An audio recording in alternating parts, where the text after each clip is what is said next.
Hey everyone, today I'm going to show you how to divide using the method of long division. If you haven't already, please subscribe to our channel after watching this video, and if you're watching from our Facebook page, please follow us here on Facebook. Now, let's get started. So this is the problem that we're going to try to solve. The problem is 258 divided by 6. As you can see, 258 is inside of the division bracket, and 6 is outside of the division bracket. So 258 is the dividend and 6 is the divisor. So what's the first step? Let's look at the number 258. What is the first digit in that number? The first digit in that number is 2, and it is in the hundreds place. Now let's look at the divisor, which is 6. How many times does 6 go into 2? Well, 6 doesn't really go into 2 because 2 is a smaller number than 6. So what do we do now? Let's move one place over in the number 258.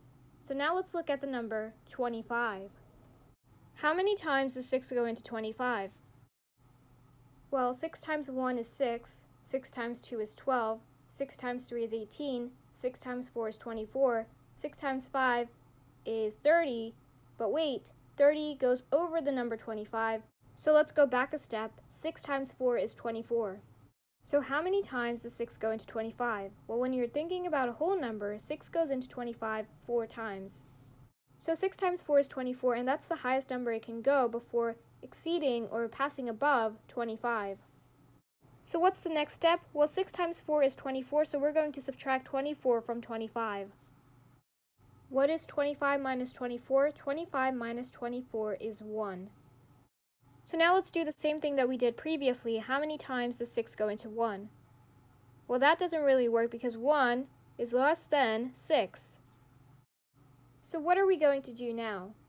Well, we can pull down the 8 from the number 258. We never really did anything with that number, so we can pull that number down. Now we have the number 18, so let's do the same thing that we did previously. How many times does 6 go into 18? Well, 6 times 1 is 6, 6 times 2 is 12, 6 times 3 equals 18. Wait, hold on there. 6 times 3 equals 18, and that's perfect because 6 goes evenly into 18. So how many times does 6 go into 18? 6 goes into 18 3 times. 6 times 3 equals 18, so we know that 6 goes into 18 3 times. So since 6 times 3 is 18, let's subtract 18 from 18. What is 18 minus 18? 18 minus 18 is 0. Since that comes out to 0, we know that there are no remainders, so there is nothing more to do. Let's look at the top of the screen where it says 43. That there is the answer to the problem. 258 divided by 6 equals 43. If you're still a little confused about how we got the number 43, you can go back into the video and you'll see where we put down the 4 and the 3. If you remember, we put down those numbers when we figured out how many times 6 goes into a certain number. We have found the answer. 258 divided by 6 is 43. I hope you understood how we solved this long division problem. I hope you enjoyed this video. I hope you learned from this video, and please subscribe to our channel if you haven't already. And if you're watching from our Facebook page, please follow us here on Facebook. Please support us as we create and provide educational videos, so please hit that subscribe button. And if you're watching from our Facebook page, please hit that follow button. Check out more of our videos on YouTube and on our Facebook page. Also stay tuned for more videos.